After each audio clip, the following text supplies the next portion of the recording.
What is up, my good people? This is your main man Ben here with another tech reviews. So today we are going to talk about a big tool that is creeping up and making it possible for content creators, especially the one that does not need to be behind the computer all the time to do their post-processing work. What I mean about that is the ones that is on the go, so it has that easy and quick result of a mindset. Yes, the Apple Pencil. Yes, before I get stabbed back here, probably would say, what? Yeah, really? But hear me though. With all the innovations and advancement that we are having in this wonderful era, we are blessed with so many tools at our disposal that at times we just don't take for granted the beauty of these technologies. So let's scale back here a little bit. The Apple Pencil was originally designed for graphic artists, photographers. At least that would be the target market of a stylus, obviously, since it's more useful to maximize the capability of a tablet device that can sense pressure to represent an actual draw or stroke of a pencil on a blank canvas. If you have just the time, just hear me, my reasoning, okay? So here we go. As a photographer for the past 10 years, I remember owning and still have it, the Wacom Intuos tablet device. So basically, it's a dedicated slate. A tablet varies in many sizes and price that caters the needs of my post-processing workflow. Not that I am making a ton of money on that time or, my life been shooting photos on the side, but what it gave me is that the total control of my workflow and made it easier for me to make adjustments depending on the project. So for example, restoration of old photos. I'll give you a quick rundown of that, that workflow. So first I scan an old photos, create a digital copy, not rocket science there, but regardless of its condition prior to scanning. So now we have a digital copy, an exact replica of the old film.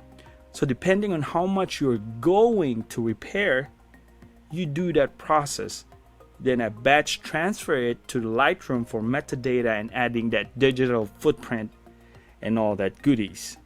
So from there, you can start sorting it out based on your comfort level, which is the easiest or hardest to the repairing process.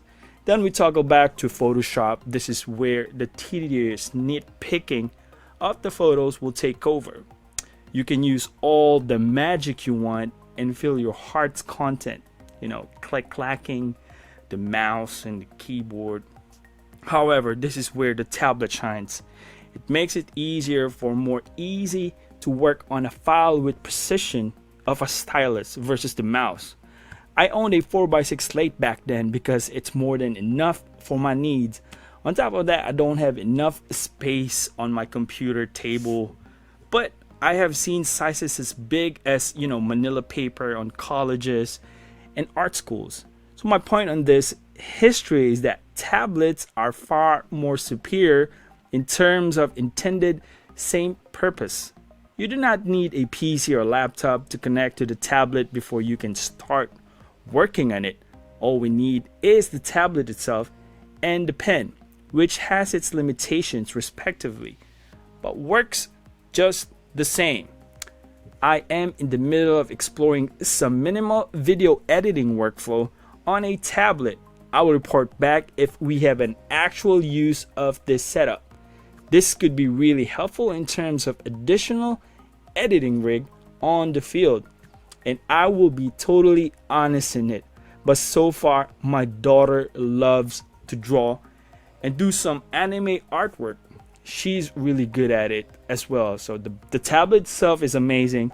I'm really happy of the invention from reading emails, internet browsing, Netflix, games, found a way in my studio workflow. I can part with it anymore. So back to the Apple Pencil. What made me decide of getting this thing. So there are plenty of knockoffs, I will say plenty of them, and I believe, you know, I have tried a lot, from round tips to the pointy ones that look like exactly the Apple Pencil, but sadly none of them work. This is the one truly maximized the handshake of the tablet and stylus. It meant to be together, no, you know. Not to mention the release of Apple Pencil Generation 2. There are a lot of improvements in it, and it's awesome. But really, what made me get the Gen 1 aside from the lower price, by the way, I got this one in Best Buy, brand new for 59 smacks. You can get, you know, you can't beat that. Its roundness, the actual feel of a pencil or pen. The Gen 2 has the edge feel or boxy type because you have to utilize the magnetic charging feature, which is cool. But I really prefer the roundness on the stylus. So overall, the stylus expanded the usage of the tablet on my case. It's already a keeper. But we'll see on the video editing department. So don't forget to hit that like and subscribe button. Always remember, God is good all the time. This your main man Ben here. Peace out.